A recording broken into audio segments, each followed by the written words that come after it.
जय हिंद बच्चों। इस समय आप लोग महामना इंस्टीट्यूट के यूट्यूब चैनल से जुड़े हुए हैं और इस चैनल में मैं आपका स्वागत करता हूं। आज हम लोग class 11th Hindi medium physics के दूसरे चैप्टर मापन मात्रक के अंतर्गत हम लोग सार्थक अंक का अध्ययन करेंगे और सार्थक अंक के बारे में विधिवत अध्ययन करना, फिर सार्थक अंक ज्ञात करने की विधियां, इन सब को जानने से पहले मैं आपको बता दूं कि अगर आप इस चैनल पे नए हैं तो चैनल को सब्सक्राइब कर लीजिए। आप बेल आइकन को प्रेस करें ताकि प्रतिदिन पढ़ने वाले वीडियो की सूचना आप तक पहुंचती रहे। इस वीडियो को मैक्सिमम स्टूडेंट तक शेयर करें ताकि मैक्सिमम स्टूडेंट सार्थक अंक के बारे में अच्छी तरह से समझ सकें।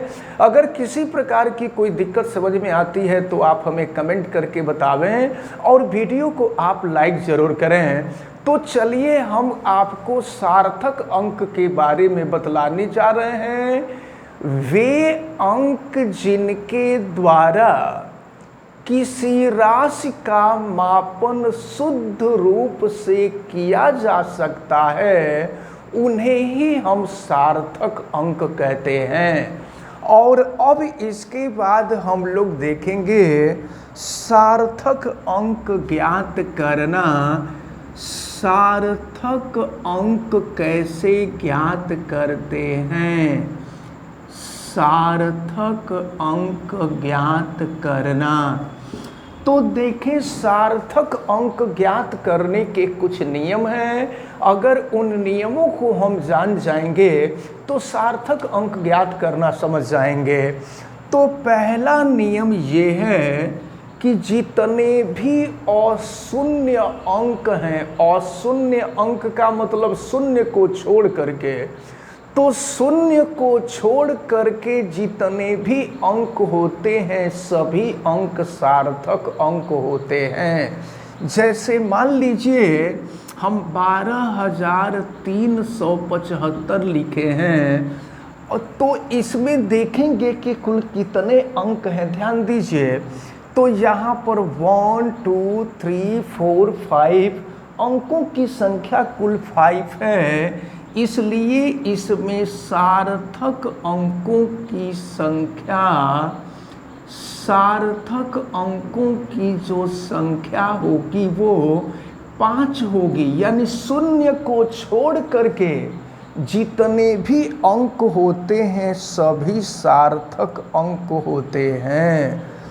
अब देखें, अब दूसरा नियम ये है कि अगर दो अशून्य अंक है, मान लीजिए 2 है, ये 6 है, 2 अशून्य अंक हैं तो इनके बीच जितने भी शून्य होते हैं वो सभी सार्थक अंक होते हैं। 2 अशून्य अंकों के बीच जितने भी शून्य होते हैं वे सभी सार्थक अंक होते हैं। यानी यहाँ पर सार्थक अंकों की संख्या 1 2 3 4 5, यहाँ पर सार्थक अंकों की संख्या 5 है। अब इसके बाद हम तीसरा देखें तो तीसरा नियम ये है कि अगर अशून्य अंक के बाद शून्य हो, कोई अशून्य अंक हो और अशून्य अंक के बाद शून्य हो, जैसे मान लीजिए ये 52 है और इसके बाद 2 0 हैं, तो अशून्य अंकों के बाद वाले जो शून्य होते हैं वे भी सार्थक अंक होते हैं। तो ये दोनों 0 सार्थक अंक हो जाएंगे।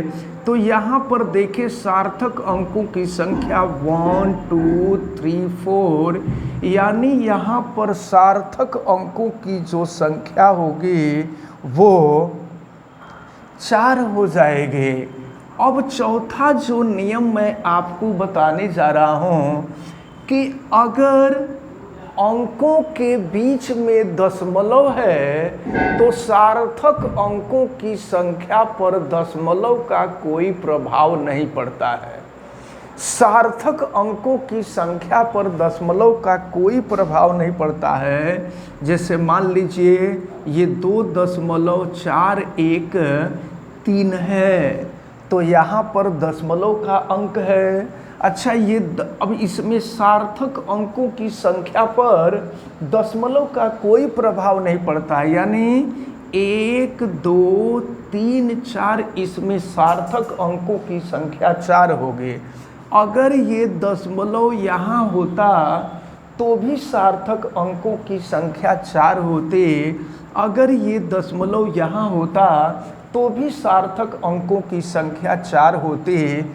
यानी सार्थक अंकों की संख्या पर दशमलव का किसी प्रकार का कोई प्रभाव नहीं पड़ता है।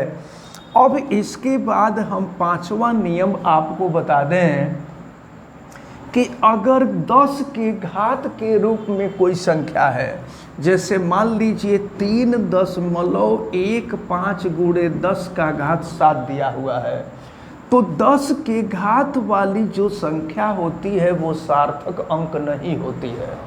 तो अब यहाँ पर सार्थक अंकों की संख्या 1, 2, 3 यानी सार्थक अंकों की संख्या 3 है। तो इस प्रकार अगर हमको सार्थक अंकों की संख्या ज्ञात करनी है तो सार्थक अंकों की संख्या को हम ज्ञात कर लेते हैं। और 6वां नियम ये है कि अगर अशून्य अंक के पहले शून्य हो तो ये पहले वाले शून्य सार्थक अंक नहीं होते हैं। यानी इस प्रकार इसमें सार्थक अंकों की जो संख्या है वो 3 है।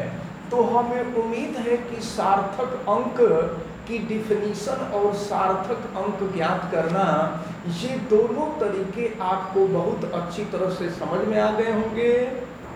तो ये सारी चीज़ें आपको आज समझ में आ गई होंगी। आप वीडियो को लाइक ज़रूर कीजिएगा। अगर चैनल पे नए हैं तो चैनल को सब्सक्राइब भी कीजिएगा। आप बेल आइकन को प्रेस भी करेंगे। किसी प्रकार की कोई दिक्कत समझ में आती है तो आप कमेंट भी करेंगे और इस वीडियो को आप लाइक ज़रूर करेंगे। आप सभी लोगों का बहुत बहुत धन्यवाद। जय हिंद।